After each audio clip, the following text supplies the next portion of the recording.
ठीक है, तो तीन conditional statement, if, elif, else. अब guys, जो भी आपके डेटा टाइप होते हैं, जितने भी डेटा स्ट्रक्चर होते हैं, वो बदले में आपको क्या कहते हैं, एक रिटर्न वैल्यू देते हैं। ठीक है। रिटर्न वैल्यू का क्या मतलब है? अगर मैं यहाँ पे लिखूं, ये एक काम करते हैं, इसको थोड़ा सा और इजीएस्ट वे में समझते हैं।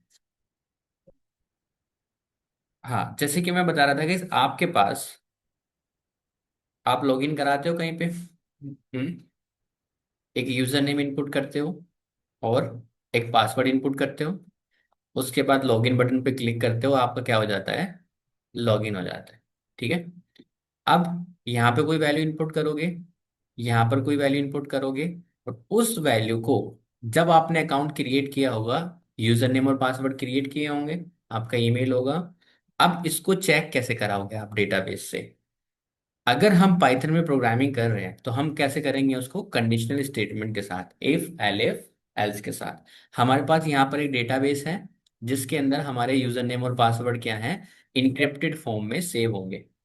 हम क्या करेंगे, जब यहाँ पे इसको इनपुट करेंगे और इसको पासवर्ड को इनपुट करेंगे, वो चेक करेगा कहाँ पर, जब बनाते टाइम हमने ये वैल्यू इनपुट की थी।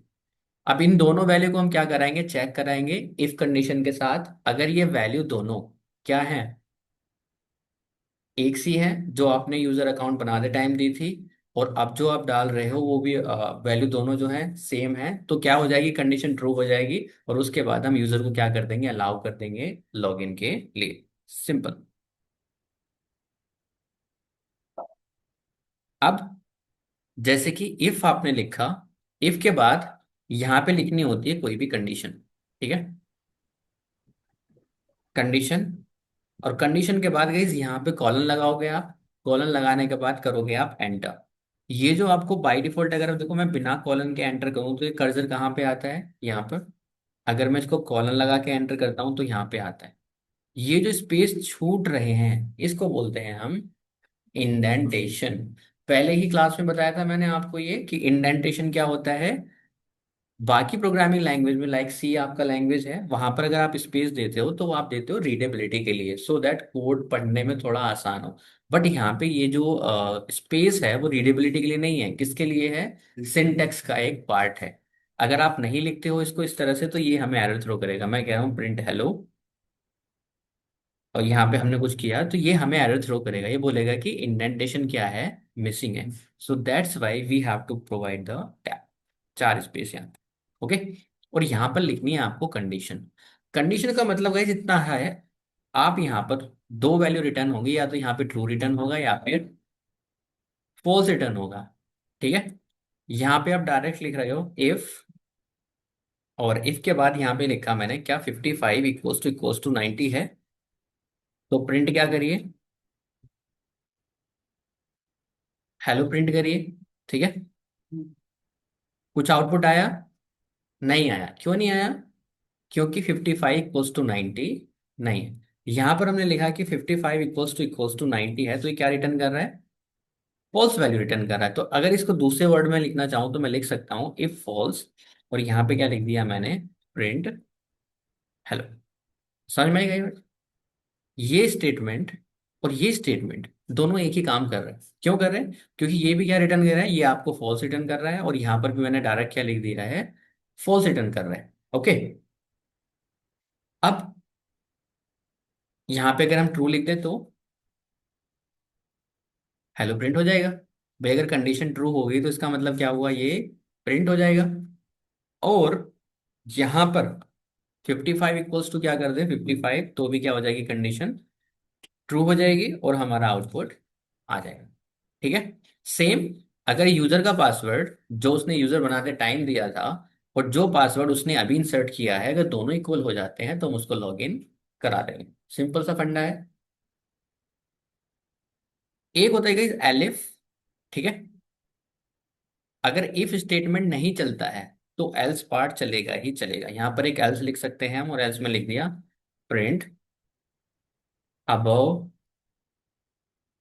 Code is not correct. नहीं, कोड नहीं कह सकते, कंडीशन कह सकते हैं। Above condition is not correct. So अगर यहां पे हम कर दें क्या, फॉल्स, तो क्या होगा, above condition is not correct. So this condition is false. यहाँ पे हमने क्या किया गया, इसको प्रिंट कर लिया। ओके। सो एल्स के अंदर कोई भी कंडीशन नहीं होती है। एल्स कहता है कि, क्या कहता है एल्स? एल्स कहता है अगर इफ फॉल्स हो जाता है तो एल्स पार्ट चलेगा ही चलेगा। यहां पर कोई कंडीशन देने की जरूरत नहीं होती है। अगर आप दोगे भी तो it will not accept, else कभी भी कंडीशन एक्सेप्ट नहीं करता है। अब आप कहने लगो कि भाई हम एक से ज्यादा कंडीशन चेक करानी हो तो यस, पॉसिबल है। कैसे? या तो उसे इफ से कराइए या फिर किससे, एलिफ से। मैंने कहा इफ 55 इक्वल्स टू 55, ठीक है, कॉलन लगाया और मैंने कहा यहाँ पर प्रिंट बोथ आर इक्वल। ये सिंपल है। नेक्स्ट, यहां पे हमने लिखा if 66 equals to 66, print again are equal. और मैं यहां पर एक एल्स लगा देता हूं, और एल्स लगाने के बाद मैंने लिख दिया यहां पर प्रिंट ऑल डन। अब इसका आउटपुट क्या आएगा? सबसे पहले इसे चेक करेगा, क्या ये कंडीशन ट्रू है? हम्म। गैस नींद आ रही है, सोरे चाय समोसा मंगाऊं कुछ? हाँ, एक तो आए 4 दिन बाद हो, उसमें भी नींद आ रही है तो मैं बैठ गए। हाँ, जो सोएगा ना उसी से मंगा दूंगा सबके लिए। ठीक है। 55 इक्वल्स टू 55 कंडीशन ट्रू है या फॉल्स है? ट्रू है। तो इसका मतलब ये प्रिंट होना चाहिए। इफ 66 इक्वल्स टू ट्रू है तो प्रिंट होना चाहिए। अगर यहाँ पे ये क्या है, एल्स, कंडीशन कैसी है, फॉल्स है ट्रू है? यहाँ कोई कंडीशन लिखी है? तो फिर आपने कैसे कह दिया ट्रू है? एल्स में कोई कंडीशन लिखी है मैंने यहाँ पर? हाँ। वैसे थोड़ा सा आंखें खोलो सब लोग, ठीक है। सो गाइस दोनों ही स्टेटमेंट क्या है, ट्रू है, प्रिंट हो गए। अब इसमें थोड़ा सा ट्विस्ट लाते हैं कहानी में। ट्विस्ट क्या कह रहा है, इसको हम इफ को जगह पर क्या कर देते हैं, एरे। अब क्या होगा, बोथ कंडीशन ट्रू थी, दोनों आउटपुट आ गए। एल्स पार्ट तभी चलता है जब आपका क्या हो, ऊपर वाला कंडीशन क्या हो, फॉल्स हो जाए। ठीक है। अब ये जो इफ है ना, ये जो एल्स लगाया मैंने, ये इस वाले ही इफ का है। ओके। एल्स कभी अकेला नहीं चल सकता है। इफ अकेला चल सकता है, बट एल्स नहीं चल सकता है। इफ उसका ऑल्टरनेटिव होता है किसका, एल्स का। ठीक है, काउंटर पार्ट। अब यहां पर आपने इफ लिखा 55 इक्वल्स टू 55, again you are writing elif equals to 66 and 66। Okay. अब इसका क्या आउटपुट आएगा? क्या लगता है आप लोगों को क्या आना चाहिए? बोथ आर इक्वल, ये रन होगा? नहीं। देखो, इसमें क्या चलता है कि अगर आप एलिफ लगा रहे हो तो वो कह रहा है कि अगर ये कंडीशन ट्रू हो जाती है तो वो आगे वाली कंडीशन पे जाएगा ही नहीं। ठीक है। अगर एक और एलिफ लगा दें हम, इस केस में क्या होगा, नाउ अगेन, इफ में और एलिफ में क्या अंतर है ये समझाने की कोशिश कर रहा हूं मैं आपको। यहां पे लिख दिया मैंने 67 इक्वल्स टू 67, यहां पर ये चीज है, बोथ आर इक्वल। अब ये कंडीशन भी ट्रू है, ये कंडीशन भी ट्रू है, बट हमें आउटपुट नहीं मिल रहा है। क्यों? क्योंकि जो एलिफ के केस में होता है कि अगर ये ट्रू ना हो तभी ये चेक करना है, अदरवाइज नहीं करना है। अगर इस कंडीशन को फॉल्स कर दे, हमने कर दिया 51, तो कंडीशन क्या हो गई यहाँ पर, फॉल्स। और जब ये फॉल्स हो जाएगी इसका मतलब ये अगली वाली कंडीशन पे जाएगा, और इस पे हम लिख देंगे अगेन 66, और इस पे लिख देता हूं मैं डिफ्रेंशिएट करने के लिए 67। तो क्या होगा, आपको क्या आउटपुट मिला, अगेन 66 आर इक्वल। कंडीशन तो ये भी ट्रू है, बट इस पे तभी जाएगा जब ये वाली कंडीशन क्या हो जाएगी, फॉल्स हो जाएगी। Again 67 are equal. अगर हम इसको भी फॉल्स कर देंगे तो क्या हो जाएगा हमारा, एल्स पार्ट चल जाएगा, डन। तो ये तो चलेगा ही चलेगा, because we do not have any condition inside the else block. ठीक है। अब कहते आपने एक चीज देखी होगी, क्या, अगर आपने किसी की कभी गिटहब रिपोजिटरी चेक की हो, किसी और अच्छे प्रोग्रामर की, है ना, तो आपने कभी कभी देखा होगा इफ फ्लैग। कभी कोई गेम देखा है? नहीं। If flag print high else,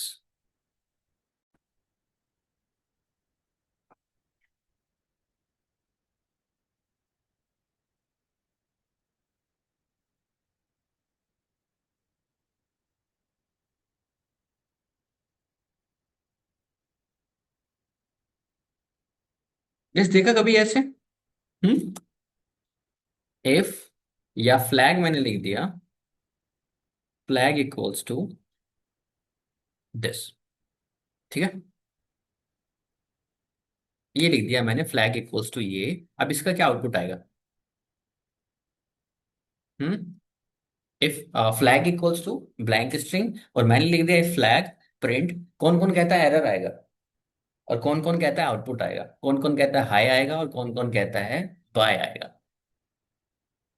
bye. Hmm. Bye. क्यों? तो हाई बाय दो लिख रहे हैं, तो बाय या हाई एक तो आएगा ही है। कौन बताएगा इसका आंसर राइट? कंडीशन तो दी नहीं ना, कुछ भी फ्लैग में कुछ भी नहीं। क्यों? तो कंडीशन नहीं दी तो एरर आना चाहिए। Guys if you do not have the condition, इसका मतलब क्या है कि एरर आना चाहिए। सर स्मार्ट चलेगा अगर एरर कंडीशन नहीं दी तो एरर नहीं आता क्या? एरर आता तो प्रोग्राम ही रुकेगा, तो एल्स कहाँ से चलेगा? एरर का मतलब क्या होता है?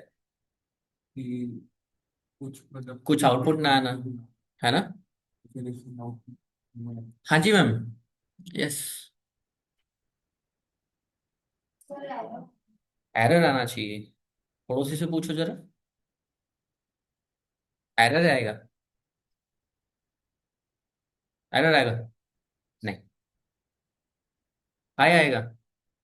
भाई वाह। क्यों आएगा हाई? बस। हाँ, तो हाई आएगा इसलिए।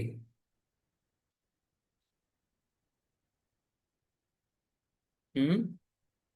गैस सी, ध्यान से समझना इस चीज को। This is the most important, जो बिगनर थे वो अवॉइड करते हैं इस चीज को। देखो, कोई भी डेटा स्ट्रक्चर, जितने भी आपको डेटा स्ट्रक्चर दिख रहे हैं ना, वो बदले में आपको रिटर्न करते हैं या तो ट्रू या फिर फॉल्स। कैसे?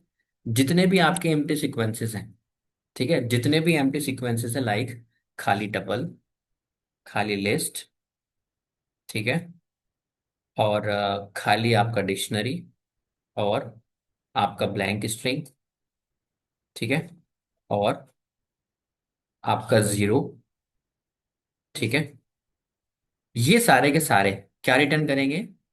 फॉल्स रिटर्न करेंगे। जिसकी वजह से हमें क्या मिला है? पाई। ये क्या रिटर्न कर रहा है आपको? फॉल्स।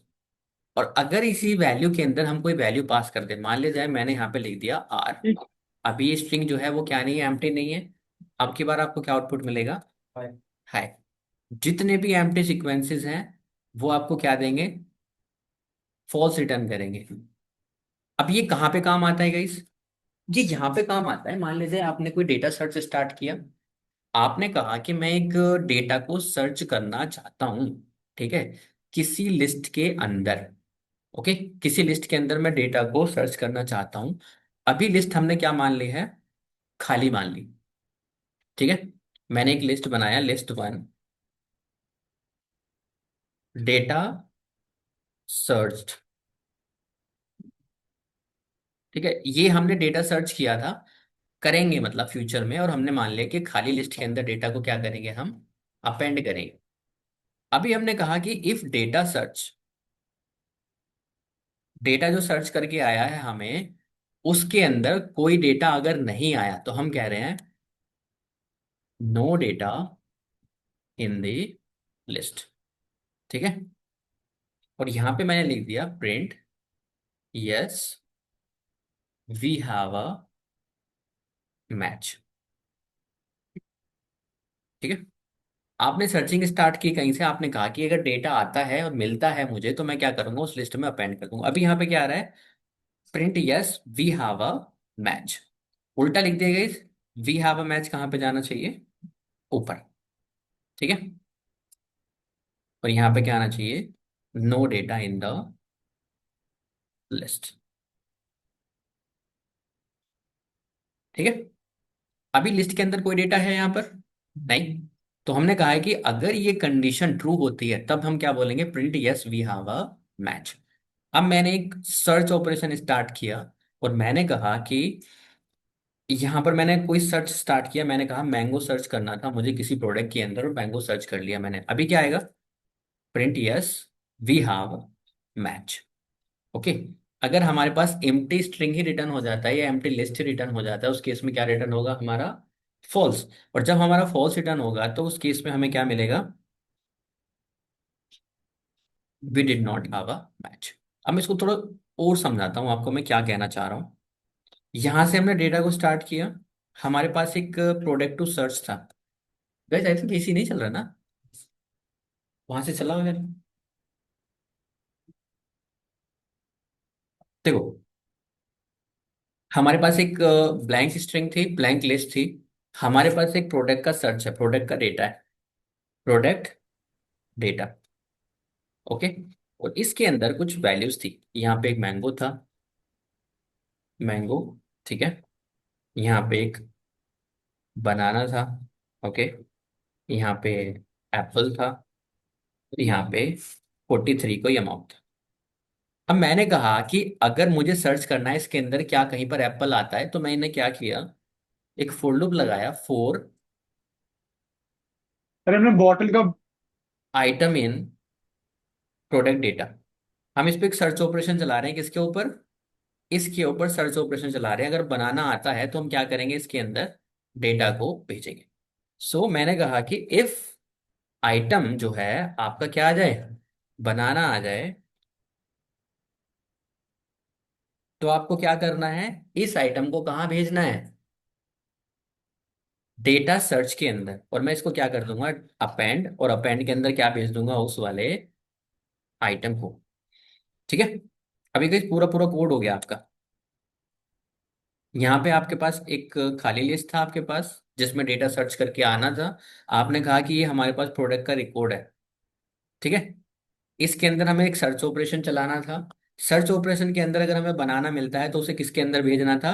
डेटा सर्च के अंदर। अगर इसके अंदर कोई डेटा जाता है तो हम कह रहे हैं कि yes we have a match, otherwise कह रहे हैं कि no data in the list. या फिर हम यहाँ पे लिख सकते हैं, no I could not find your search. ठीक है। तो अभी क्या आउटपुट आया है, यस वी हैव मैच। तो अगर हम यहाँ पे इसको प्रिंट करना चाहें, किसको? जो भी आपने सर्च ऑपरेशन चलाया था, डेटा सर्च। तो डेटा सर्च के अंदर क्या वैल्यू आ गई है आपकी? बनाना। दैट्स वाई आपको क्या मिला है, ये output, yes we have a match. अब नाउ अगर मैं कहूँ कि बनाना की जगह मैं कह रहा हूँ कि क्या इसमें 11 कहीं पे आता है? क्या do we have 11 in this? No. इस पे सर्च ऑपरेशन चलेगा, और सर्च ऑपरेशन क्या करेगा, उसको 11 को सर्च करेगा, और ये हमसे क्या करेगा, no I could not find any search. तो फॉर एग्जाम्पल, अगर हमारे पास एक प्रोडक्ट है, डेटाबेस है हमारे पास पूरा पूरा, वी वांट कि समथिंग डेटा हमें फाइंड आउट करना है, और अगर वो फाइंड आउट हो जाता है तो हम क्या करेंगे, उसको अपने डेटा स्ट्रक्चर में लेके आएंगे। और हम चेक करना चाहते हैं कि अगर ये लिस्ट ब्लैंक रिटर्न होती है तो इसका मतलब क्या है, रिकॉर्ड नहीं मिला है। अगर मिला होता तो क्या होता, वो इस लिस्ट के अंदर अपेंड हो चुका होता। गैस क्लियर है? हम्म। लेकिन पूरा सर्च करेगा उसमें। हम्म। पूरा सर्च करेगा। हम्म। हम्म। फिर अगर हम जैसे यहाँ पे मैंगो बताते हैं तो हमारे पास लिस्ट है, तो ये उसमें पूरा सर्च पूरा करेगा। सर्च करेगा इस नेक्स्ट से लेके एंड तक, आई शो यू। यहाँ पे चला गया था इस फोर लूप में, बताऊंगा आगे वाली क्लास में, डोंट वरी। यहाँ पर सिंपल क्या चल रहा है कि अगर मैं इसको यहाँ पे हटा दूं इसको, so I do not want to give this one, so what will happen, ये कह रहा है कि प्रिंट आइटम। ये वन बाय वन सर्च कर रहा है। ठीक है। आप यहाँ पे करो इम्पोर्ट टाइम, और इसको थोड़ा सा डिले कर देगा टाइम को। So we are saying time dot sleep, and 1 second के लिए स्लीप कर दे, तो ये वन बाय वन सर्च कर रहा है। Okay. So this is how it are searching. जब उसको बनाना मिला होगा तो उसने क्या कर दिया, उसको अपेंड कर दिया किसके ये अंदर? फोर लूप से आइटरेट कर रहा है। यस। जो भी आपका ट्रेबल आइटम होगा उसको फोर लूप से हम क्या कर सकते हैं, इटरेट कर सकते हैं। ये बात की बात है, डोंट वरी। गाइस कभी कभी मैं आगे को आगे की चीजें बताने लग जाता हूँ, बट इट्स इम्पोर्टेंट इफ का यूज रियल टाइम में कहाँ पर है। ओके। और रियल टाइम के अंदर और भी चीजें हो सकती हैं, जैसे कि आपके पास कोई एक्सेल शीट है, आपको नल वैल्यू फिल करना, और आपको आउटलायर डिटेक्ट करना, ये सारी कंडीशन कैसे करनी होती है? With the help of if. Okay, चलो एक एक नॉर्मल केस कर लेते हैं guys। ये यहां तक समझ में आ गया? जितने भी एम्प्टी सीक्वेंसेस हैं ये आपको क्या रिटर्न करेंगे? False, including zero. नन भी आपका फॉल्स रिटर्न करेगा, नन। ओके, सो अगर हम यहाँ पे नन लिख दें तो नन भी आपका वही काम करेगा, इफ नन। ठीक है, और प्रिंट इक्वल्स टू। तो यहाँ पे कोई आपको आउटपुट नहीं मिलेगा, क्यों? क्योंकि नन क्या कर रहा है आपका? फॉल्स रिटर्न कर रहा है। अगेन, जितने भी आपके सीक्वेंसेस हैं जिसमें डेटा होगा, मान लिया जाए यहाँ पे मैंने आर लिख दिया इसके अंदर, क्योंकि समटाइम्स आपको लगता है कि इंटरव्यू के अंदर इस तरह के क्वेश्चन आते हैं कभी कभी। कैसे?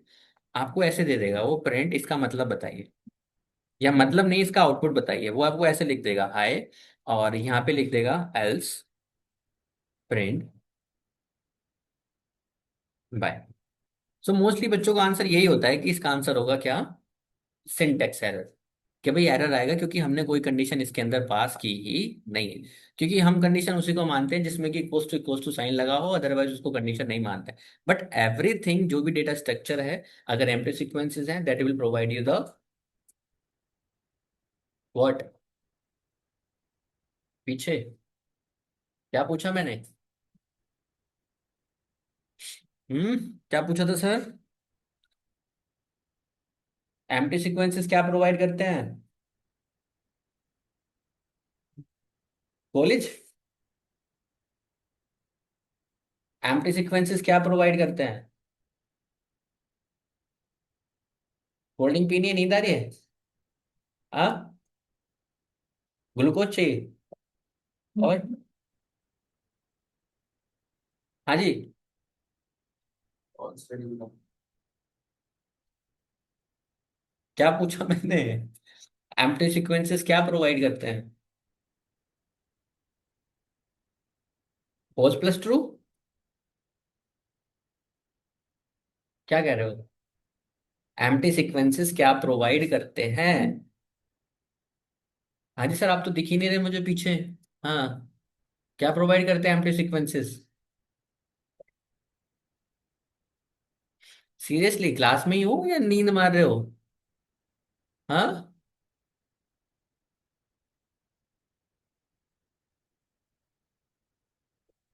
सच में यार? मतलब आवाज नहीं आ रही वहां तक मेरी? आ रही है? फिर आप तीनों को छोड़ के मुझे नहीं लगता क्लास में कोई भी ऐसा होगा ना बता पाए। हाँ जी, एम्प्टी सीक्वेंसेस क्या प्रोवाइड करता है? हाँ सर।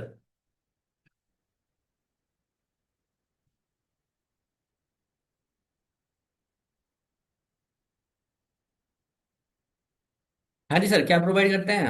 और फॉल्स, सिंपल। यार मैं धोखा वोखा खाया क्या? हाँ, हाँ भाई, नहीं ना? तो फिर पढ़ क्यों नहीं रहे? पढ़ क्यों नहीं रहे? हाँ? मतलब क्लास में ही बैठे हो तीनों आप, या फिर क्या मतलब? एक घंटे से बोले जा रहा हूँ empty sequences provide false value, empty sequences करके भी दिखा दिया, अपेंड भी करके दिखा दिया, even though you are completely blank that you don't know. Hmm, seriously guys, I can not believe this. Hmm, चलिए गाइस, थोड़ा सा रियल वर्ल्ड सिनेरियो से, बाकी के जितने भी आपके लाइक आपका वन, अगर यहाँ पे वन कर दे तो ये क्या देगा आपको? हाई देगा। क्यों? क्योंकि ये क्या हो गया आपका? स्ट्रिंग लिस्ट है आपका विद द एलिमेंट। ओके, अगर खाली कर देंगे तो क्या हो जाएगा? बाय। अगेन, अगर यहाँ पे वन लिख दे डायरेक्ट, तो वन की लैंग्वेज हम बोलते हैं ना, जीरो मतलब फॉल्स और वन मतलब ट्रू। सेम कंसेप्ट यहाँ पे भी अप्लाई होता है, वन मतलब ट्रू और जीरो मतलब फॉल्स। जैसे जब हम ऐसा लिख रहे हैं ना एक आर, तो आर ये क्या चीज ले रहा है? जैसे R is just a string. मतलब हम कुछ भी लिखेंगे वो ट्रू ही भी, नहीं, मतलब नहीं ऐसे तो आपने जो डाटा सर्च के ऊपर कुछ बताया भी लिखेंगे क्या मतलब है? अगर मैं खाली स्ट्रिंग लिखूंगा तो कि फॉल्स खाली मिलेगी। के अलावा A B C D one कुछ भी। हाँ, स्ट्रिंग, ये ब्लैंक स्ट्रिंग है। देखो ऊपर, ये ब्लैंक स्ट्रिंग है। ये क्या रिटर्न करता है? फॉल्स। इसका मतलब आपको क्या मिलेगा? बाय। अगर स्ट्रिंग के अंदर कोई वैल्यू प्रोवाइड कर दे, मान लीजिए ए ही लिख दिया, तो ये अब स्ट्रिंग क्या रिटर्न करेगा? ट्रू। तो हम इनका वहीं पे यूज करते हैं कि जब हमारे सीक्वेंसेस रिटर्न होते हैं, मान लीजिए हमने डेटा सर्च स्टार्ट किया और हमारे सीक्वेंस में कोई डेटा आया ही नहीं, तो उस केस में वो क्या रिटर्न करेगा? फॉल्स। कि भाई हमें डेटा मिला ही नहीं, भाई आपके जैसी आपने लिस्ट हमें खाली दी थी, हमारे पास अभी आपकी लिस्ट खाली की खाली पड़ी है। ठीक है। सो इंस्टेड ऑफ कि क्या लिस्ट के अंदर एलिमेंट हैं, इटरेट करने के अलावा हम क्या कह सकते हैं, उसकी रिटर्न वैल्यू चेक कर लो। अगर रिटर्न वैल्यू फॉल्स आ रही है, इसका मतलब लिस्ट खाली पड़ी, लिस्ट के अंदर कुछ है ही नहीं, उसको इटरेट करने की जरूरत हमें नहीं है। ठीक है। और इटरेट करने का कोई फायदा होगा भी नहीं। अब गाइस इसका देखो रियल टाइम सिनेरियो चेक करते हैं, मैं आपको बताऊंगा अभी रियल टाइम भी कहाँ पे यूज हो सकता है इसका। पहले एक नॉर्मल करते हैं। मान लीजिए हमारे पास यूजर नेम है। Okay. User name equals to, यहाँ पे आपका यूजर नेम है, ये यूजर नेम है, और हमने कहा उसका एक पासवर्ड है। ठीक है। या फिर डेटाबेस में स्टोर वैल्यू है। ठीक है। हमने यहाँ पे लिख दिया, इसको थोड़ा रीडेबल करते हैं। डेटाबेस यूजर नेम और डेटाबेस पासवर्ड। पहले से ही हमारे डेटाबेस के अंदर ये वैल्यू जो है वो स्टोर, उसका पासवर्ड 1 2 3 4 है और उसका यूजर नेम है ये। ओके। अब हम कह रहे हैं कि उसको इनपुट लेना है और क्या करना है, कंडीशन चेक करनी है। अगर वो ठीक डालता है तो उसको लॉगिन करा देंगे, अगर नहीं डालता है तो क्या करेंगे, उसको रिस्ट्रिक्ट कर देंगे। सिंपल। हमने कहा कि भाई ठीक है, यूजर नेम, और यहाँ पे लिख दिया मैंने यूजर नेम बाय यूजर, और मैंने यहाँ पे लगा दिया एक इनपुट, और इनपुट में कह दिया एंटर योर यूजर नेम। ठीक है। और यहाँ पे कह दिया मैंने यूजर पासवर्ड। कई वेरिएबल थोड़े ज्यादा बड़े ले लिए मैंने, इतने बड़े करते नहीं है बट ठीक है। इनपुट, और यहाँ पे कह दिया एंटर योर पासवर्ड। ठीक है। यहाँ पे कॉलन लगा देते हैं, थोड़ा सा रीडेबल दिखेगा। अब क्या करना है आपको, ये डेटाबेस का यूजर नेम पासवर्ड है उसका, और ये उसका जो अभी इनपुट कर रहा है ये पासवर्ड है, मतलब अकाउंट क्रिएट करने के बाद दोबारा लॉगिन कर रहा है वो। अदरवाइज हम इसको भी ले सकते थे कि अभी अकाउंट क्रिएट कर रहा है तो अभी स्टोर कर सकते वेरिएबल में, पहले इनपुट लेते, इनपुट लेके इसको स्टोर करा देते, और फिर दोबारा इनपुट लेके क्या करा देते, इसको लॉगिन करा देते। अभी हम मान के चल रहे हैं कि अकाउंट पहले से ही क्रिएट है हमारे पास, और ये डेटाबेस में ये चीजें हमारे पास स्टोर है। अब हम क्या करेंगे, इसको चेक कराएं। इफ, अगर यूजर इनपुट करता है same to same, if database का यूजर नेम इक्वल्स टू क्या आ जाता है, यूजर नेम बाय यूजर। दोनों चेक कराएं या एक चेक कराएं, आपकी मर्जी है। अभी यहीं पे करा लेते हैं। And database password equals to किसके होना चाहिए, यूजर पासवर्ड बाय यूजर। ठीक है। तो हम क्या कह रहे हैं, उसको लॉगिन करा देंगे। ठीक है। प्रिंट, हम कह रहे हैं यू आर लॉग्ड इन। ठीक है। ठीक है। एल्स हम क्या कह रहे हैं उसको, एल्स हम कह रहे हैं कि नहीं, आपका रॉन्ग पासवर्ड है, रॉन्ग यूजर नेम और पासवर्ड। डन। अब कहीं दो ही सिनेरियो हो सकते हैं, या तो एरर भी हो सकता है। Where is it?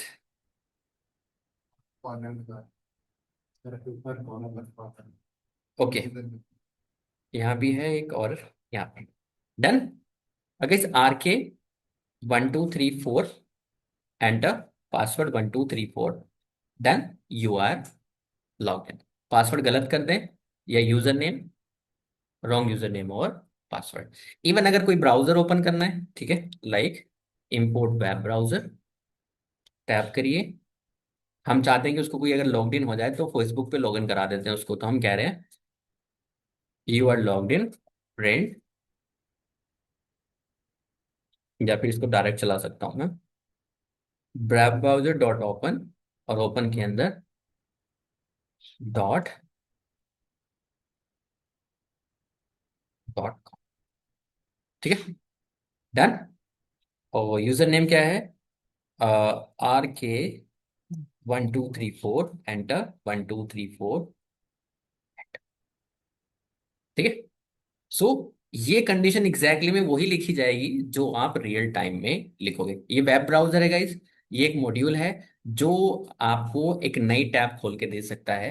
Web browser आपके प्रोग्राम के थ्रू आप यहाँ पे गूगल लिखोगे। अगर मैं कोई और कर दूं यहाँ पर, like my company name, so you will see shift enter, RK 1234 enter 1234। ठीक है। सो इस तरह से ये काम करते हैं आपके इफ एल्स स्टेटमेंट। तो गाइस आपको समझ में आ गया होगा इफ, एलिफ और एल्स। अब आता है गाइस आपका नेस्टेड इफ। नेस्टेड इफ का क्या मतलब होता है? Condition inside the condition. मैंने कहा कि इफ, ध्यान से देखना इसको जरा, इफ 55 इक्वल्स टू 55, ठीक है, प्रिंट दिस इज 55। ओके। मैंने फिर यहां पर एक इफ लगा दिया और कहा इफ 67 इक्वल्स टू 67, और मैंने यहां पे कर दिया प्रिंट 67। और फिर मैंने यहां पे लगा दिया इफ 89 इक्वल्स टू 89, और यहां पे लिख दिया मैंने प्रिंट 89। ठीक है। तो इसको कहते हैं हम nested if. Okay. Inside the if, ये इफ कंडीशन या ये वाली इफ कंडीशन तभी चेक होगी जब ये कंडीशन क्या होनी चाहिए? मतलब फॉल्स पे कैसे चेक हो जाएगी कंडीशन का इस मतलब ये फॉल्स हो जाएगी तो क्या फॉल्स के अंदर जाता है वो? नहीं जाता ना। मुझे लग रहा है नींद आ रही है तुम्हें सब। हाँ जी सर। आपके खुली है ना आँख? क्या हो नेस्टेड इफ? हाँ ठीक है। सो कि if this condition is true, तभी आपको इसके अंदर आपका आउटपुट मिलेगा, तभी ये कंडीशन चेक होगी। अगर इसका हम आउटपुट चेक करें तो क्या आना चाहिए आपके हिसाब से? बताओ। जिसको पकड़ूंगा वही बताएगा। हाँ जी सर। पीछे पीछे पीछे। हाँ क्या नाम है आपका? जोर से बोलो दीपक। बताओ दीपक। 55 तो मैंने लिखा ही नहीं, अच्छा है। 55 आएगा? नहीं। हाँ जी सर। आउटपुट बताइए मुझे, प्रोग्राम का पूरा प्रोग्राम का आउटपुट क्या आएगा? हाँ जी मैम आप बताइए। This is 55। हाँ जी आप बताइए। This is 55। हाँ जी सर पीछे। पीछे देखो पीछे। नहीं नहीं मैं तुम्हें क्या हाँ क्या आएगा आउटपुट? लास्ट में वो चीता है जो मेरा आंसर कर देगा इस अब आप कह रहे हो कि 55 आएगा। देखो आपको जो चलना है भाई, पाइथन इंटरप्रेटेड लैंग्वेज है, line by line code execute होता है। आप खुद सोच के देखिए, ये कंडीशन ट्रू हो गई तो इसका मतलब इस ब्लॉक के अंदर आ जाएगा। इसको सूट भी बोलते हैं हम। जो ये ब्लॉक ऑफ कोड होता है ना, इसको सूट भी बोलते हैं। स्वीट भी कह देते हैं, सूट भी कह देते हैं, जो आपको कहना है वो कह सकते हो। ठीक है। यहाँ पे लिखा। अब ये कंडीशन होगा तो दिस इज 55 प्रिंट हो जाएगा। After that we have a if 67 equals to 67। क्या ये कंडीशन ट्रू है? जब ट्रू है तो इसका मतलब इसके अंदर जाएगा ये, और क्या प्रिंट कर देगा? 67। इसके बाद की नई लाइन चेक करेगा, क्या है ये कंडीशन ट्रू है? तो इसका मतलब क्या है? 89 को प्रिंट कर देगा। तो इसका मतलब क्या होगा? पहले ये प्रिंट होगा, उसके बाद ये प्रिंट होगा, और उसके बाद ये प्रिंट होगा। फॉर एग्जाम्पल अगर ये कंडीशन ट्रू हो जाती है, फॉल्स हो जाती है, तो क्या होगा? दिस इज 55, बट ये कंडीशन तो ट्रू है, तो 89 आना चाहिए। हम्म। नहीं आएगा? कौन कौन कह रहा है नहीं आएगा? हाँ दीपक। आएगा कि नहीं आएगा? क्यों? यस। क्योंकि गाइस ये जो पार्ट है, ये कंडीशन जो है, ये जितना भी कोड इसके अंदर लिखा हुआ है, ये इसका ही हिस्सा है। नो मैटर कितने if statement we have inside this block, ये टोटली किसके ऊपर डिपेंडेंट है? इसके ऊपर डिपेंडेंट है। मतलब अगर ये ब्लॉक फॉल्स हो जाता है तो आगे के ब्लॉक नहीं चलेंगे, नो मैटर अंदर वाले ब्लॉक ट्रू हैं यहाँ पे फॉल्स हैं। तो अगर यहाँ पे हम 67 कर दें, और अगर मैं यहाँ पे टोटली इसको पहले वाले को ही फॉल्स कर दूं, तो इसका मतलब क्या है, इनका चलने का कोई लॉजिक नहीं है, ये चेक भी नहीं होंगे। क्यों? क्योंकि यहीं से फॉल्स रिटर्न हो जाएगा, जब यहाँ से फॉल्स रिटर्न हो जाएगा तो इसका मतलब कोई आउटपुट इसका नहीं आएगा।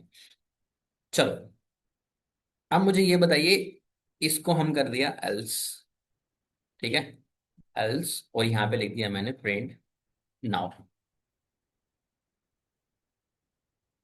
अब गाइस, इसका आउटपुट क्या आएगा प्रोग्राम का?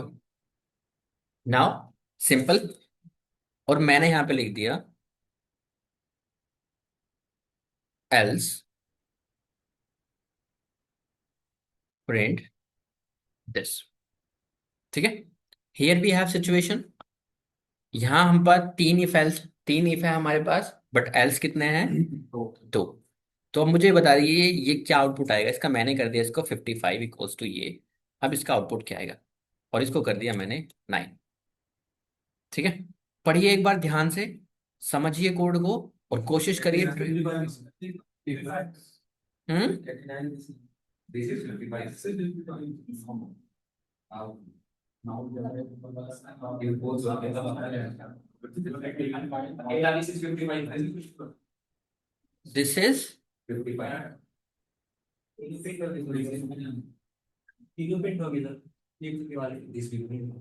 होगा 67 है। 67 में प्रिंट होगा।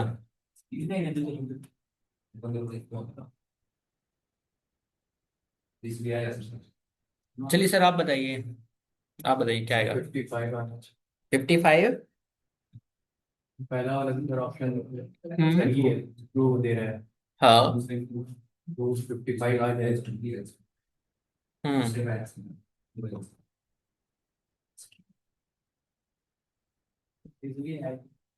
दिस भी आएगा ना वो प्रिंट करके दोनों फिर पहले अंदर वाले में तो दिस आएगा ना, उसकी कंडीशन चेक होगी, फिर बाहर वाले में तो 65 होगी। सिंपल आउटपुट बता दीजिए मुझे, सबने बता दिया, नाउ भी बता दिया सबने, दिस भी बता दिया, दिस इज, पहले आएगा दिस इज 55, उसके बाद दिस, ठीक है। सबको समझ में आ रही है ये बात? देखो लाइन बाय लाइन चलते हैं guys। ये कंडीशन ट्रू है, ठीक है। तो ट्रू है इसका मतलब इस ब्लॉक के अंदर पहुंचेगा ये, और दिस इज 55 को क्या करेगा, प्रिंट करेगा। अब ये जैसे इस लाइन पे आएगा, ये ब्लॉक क्या हो गया, फॉल्स हो गया। इसका मतलब अगर इस ब्लॉक के फॉल्स होते ही ये अपने एल्स को ढूंढेगा। किसको ढूंढेगा? अपने एल्स को ढूंढेगा। और इसको कैसे पता चलेगा मेरा एल्स कौन सा है? नीचे दो एल्स है, मतलब वो एल्स ये वाला होगा जो इसी की लाइन में क्या होगा, लिखा होगा। अगर इस ब्लॉक को आप देखोगे, जो इसकी लाइन में यहाँ पर लिखा होगा वही इसका एल्स, और जो इसकी लाइन में लिखा है ये उसका एल्स, ठीक है। अगर आपको इसका एल्स लिखना है तो कहाँ पे लिखा जाएगा? यहाँ पे, ठीक है। सेम इंडेंटेशन में वो होने चाहिए। इसका इंडेंटेशन अगर देखोगे, चार स्पेस यहां से छोड़ के है, ठीक है। और सॉरी, इसका इंडेंटेशन कहाँ पे, कोई स्पेस नहीं है यहाँ पर, और यहाँ पर भी कोई स्पेस नहीं है। अगर आप देखोगे जितना स्पेस यहाँ पे है उतना ही स्पेस इसका यहाँ पर है। अगर इसका चेक करोगे तो ये वाला इतना स्पेस आएगा, तो इस वाले से भी एल से यहाँ पर। तो अगर मुझे एक इंडेंटेशन आपको लगाना है यहाँ पर, तो मुझे क्या करना पड़ेगा इस, यहाँ पर एल्स लिखना पड़ेगा, यहाँ पर, यहाँ, एल्स प्रिंट 89 फॉल्स, ठीक है। क्लियर है? कोई डाउट यहाँ तक? नो? क्लियर? ठीक है। So guys, I hope clear है आपको इफ एल्स स्टेटमेंट। जैसे जैसे आगे बढ़ते जाएंगे थोड़ी सी चीजें कॉम्प्लिकेट होंगी, थोड़ी सी अभी क्या है कि सिंपल है कि भाई, हालांकि इफ एल्स का ज्यादा यूज नहीं होता है, वहीं पर यूज होगा जहां पर आप कंडीशन को क्या कर रहे हैं, चेक कर रहे हैं, ठीक है। Let me show you an example. Real world में आपको कहाँ पे काम आएगा डेटा एनालिस्ट में?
देखो इसको मैं डायरेक्ट ही ले लेता हूँ, पाथ की जरूरत नहीं है।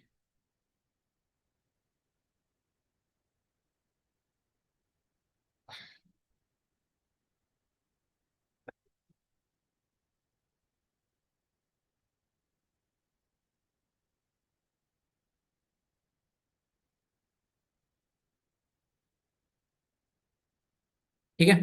अब देखो हमारे पास एक फाइल है जिसका नाम है वोटिंग सीएसवी फाइल। ओके, ये मेरे पास एक फाइल है, वोटिंग सीएसवी फाइल। यहाँ पे मेरे पास दो कॉलम है सीएसवी के अंदर। मैं क्या कर रहा हूँ, यहाँ पर उनके नाम है कैंडिडेट्स के, और जिनकी भी एज 18 से कम है मुझे वो क्या करने हैं, इस लिस्ट से बाहर करने हैं। मतलब एक अलग एक्सेल सीट चाहिए या फिर एक नई बनानी है, आपकी मर्जी है। अब हम क्या कर रहे हैं कि हम कह रहे हैं कि आपके पास ये 4 लाख रिकॉर्ड है गाइस, ठीक है। सिंपलिसिटी के लिए बस 5 रिकॉर्ड लिए हैं मैंने। मान लीजिए 4 लाख रिकॉर्ड्स की फाइल है, आपसे बोला गया है कि इसमें से रिकॉर्ड को फाइंड आउट करो। एक तरीका तो ये है कि यहीं आप फिल्टर लगा लोगे। अब फिल्टर कैसे लगाओगे, जितनी वैल्यू होंगी गाइस, एज है सिंपल, जो भी 18 से मोर देन है कंडीशन स्टेटमेंट में जाओगे, यहाँ फिल्टर लगा लोगे। दूसरा, अगर कहूँ कि मैं ये डेटाबेस के अंदर डेटा स्टोर है, आपको क्या करना है, माई सीक्वल कनेक्टिविटी बना के ये डेटा फिल्टर करना है आपको। उस केस में आपको काम आएगा इफ एल्स और आपका फॉर लूप। अब हम क्या करेंगे, इस फाइल को, जो ये मेरी सीएसवी फाइल है, एक्सेल फाइल जो भी आप इसको मानो, इसको हमें क्या करना है, हैंडल करना है। और मुझे वो रिकॉर्ड निकालने, एक नया कॉलम बना के क्रिएट करना है यहाँ पर, जो एलिजिबल कैंडिडेट है। उससे क्या होगा, मुझे फिल्टर लगाने की जरूरत नहीं पड़ेगी, और मैं करूंगा जो एलिजिबल है उसके आगे एलिजिबल लिख दूंगा, जो नहीं है उसके आगे क्या लिख दूंगा, नॉट एलिजिबल। जिसकी भी एज 18 से कम होगी उसको क्या बोल देंगे हम, नॉट एलिजिबल। वोटिंग के लिए वो हमारा क्वालिफाई नहीं करता है। So I am not doing anything, simple. हमें क्या करना है, सबसे पहले इस फाइल को हमने लोड किया। मैंने कहा इंपोर्ट pandas pd, और मैंने कहा सीएसवी पाथ जहां पर ये फाइल स्टोर है, और उस पाथ को मैंने क्या कर लिया, डेटा को रीड कर लिया। Now you will see DF, वही फाइल आ गई मेरे पास, डेटा आउट के आ गए यहाँ पर मेरे पास। अब मैं क्या करूंगा गाइस, सिंपल मुझे काम करना है, एक फंक्शन बनाना है। अब फंक्शन मैंने शायद अभी आपको बताया नहीं है, बट इट्स ओके, मुझे केवल एक समझाना है आपको। मैंने एक प्रोग्राम लिखा है छोटा सा, कि मैं यहाँ पर क्या कह रहा हूँ कि इस कॉलम की हर एक वैल्यू एज इस प्रोग्राम के अंदर जानी है। यहाँ पे मैंने क्या लॉजिक लिखा है, देखो बस इतना देखना आप। मैंने क्या लॉजिक लिखा है यहाँ पर, अगर एज ग्रेटर देन और इक्वल्स टू है, किससे, 18 से, तो क्या रिटर्न करना है, एलिजिबल। अदरवाइज क्या रिटर्न करना है, नॉट एलिजिबल। और हम कह रहे हैं कि इस वाले फंक्शन को किस पे अप्लाई करना है, चेक एलिजिबिलिटी फंक्शन है जो हमारा, वो एज कॉलम पे अप्लाई करना है। मतलब अगर हम कहें एज कॉलम कौन सा है हमारा, ये वाला, मैं कहूं डीएफ, और यहाँ पे लिख दूं मैं एज, तो हमें क्या मिल गया, ये एज कॉलम मिल गया हमें। और हमने कहा कि जो हमने भी फंक्शन बनाया है, कौन सा बनाया है, चेक एलिजिबिलिटी के नाम का फंक्शन बनाया है, ये बनाया कि नहीं बनाया। अब मैं इसको क्या कह रहा हूँ कि इस वाले पे अप्लाई कर दो इसको, ठीक है। इस फंक्शन को यहाँ पर क्या कर दो, अप्लाई कर दो। वो क्या करेगा, हर एक एज को इसके अंदर लेके जाएगा। एज कहाँ पे जाएगी, यहाँ पर। पहली बार में एज क्या आ जाएगी, 21, तो इसका मतलब क्या आ जाएगा वहां पर, एलिजिबल। और वहां पे क्या 15 में क्या आ जाएगा, नॉट एलिजिबल। क्यों, क्योंकि वो कंडीशन बार बार चेक होगी, नॉट एलिजिबल। अब गई सिंपल सी बात एक और है यहाँ पर, मैं एक नया कॉलम बनाना चाहता हूँ, कहाँ पर, यहाँ पर। मैंने क्या लिखा कि भाई जो ये डेटा है ना, इस डेटा पर एक एलिजिबिलिटी नाम का क्या बनाइए, एक कॉलम बनाइए, नया कॉलम बनाइए, जिसका नाम क्या रखिए, एलिजिबिलिटी रखिए, ठीक है। या फिर आपको इसको करिए क्वालिफाई, जो आपको रखना चाहे वो रख सकते हैं आप। हमने कहा क्वालिफाई, और एज कॉलम के ऊपर ये क्वालिफाई कॉलम किसके बेस पे बनेगा, एज कॉलम के बेस पे बनेगा, और उस पर ये फंक्शन को क्या किया जाएगा, अप्लाई किया जाएगा।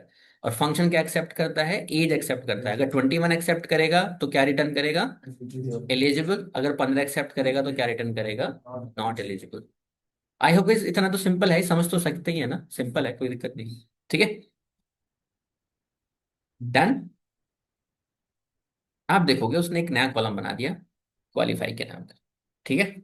और यहाँ पे उसने कह दिया कि अब कितने ही रिकॉर्ड क्यों ना हो, आपको मैनुअल वर्क करने की जरूरत ही नहीं है, सारा काम आपको करके दे देगा। अब हमें ये डेटा हमारे पास है डीएफ के अंदर, अब हमें क्या करना है, एक नई फाइल बनानी है। मैंने कहा df2 या फिर pd.2csv, टू, आई थिंक,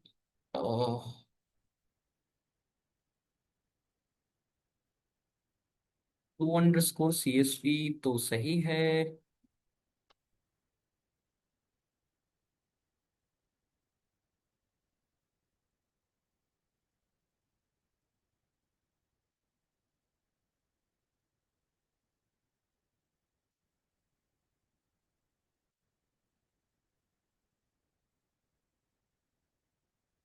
क्या मिस्टेक कर रहे हैं हम?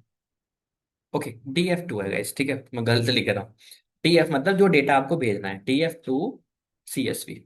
ओके, 2 CSV, हम इसको फाइल में एक्सेल में भी भेज सकते हैं, आपकी मर्जी, 2 एक्सेल भी लिख सकते हो यहाँ पे, 2 एक्सेल या फिर 2 CSV। अब यहाँ पे क्या लिखना है, हमें उस फाइल का नाम लिखना है जिसमें आपको डेटा भेजना है। मैंने बोला अभी qualify data, qualify underscore data, और टू, एक्सटेंशन इज मस्ट। आप कोई भी फाइल डायरेक्ट नहीं भेज सकते हो, कंप्यूटर उसको रिकॉग्नाइज करता है किससे, उसके एक्सटेंशन से। So done. आप यहाँ पे देखोगे क्वालिफाई के नाम की एक फाइल बन जाएगी, ये आ गई आपकी क्वालिफाई, और आपको नया कॉलम इसने आपको दे दिया। क्लियर है गाइस? तो इस तरह से आपकी इफ एल्स स्टेटमेंट आपको फ्यूचर में काम देंगे। और फाइल को नहीं समझा रहा मैं, कभी समझने लगो कि ये समझ में नहीं आया, ठीक है। मैं आपको कोड नहीं समझा रहा ये वाला, मैं बस आपको इतना बता रहा हूँ, ये आपको 2 लाइन समझ में आ गई, बस इतना ही समझाना था। बाकी का नहीं समझाना है, ये फ्यूचर में पढ़े, ठीक है।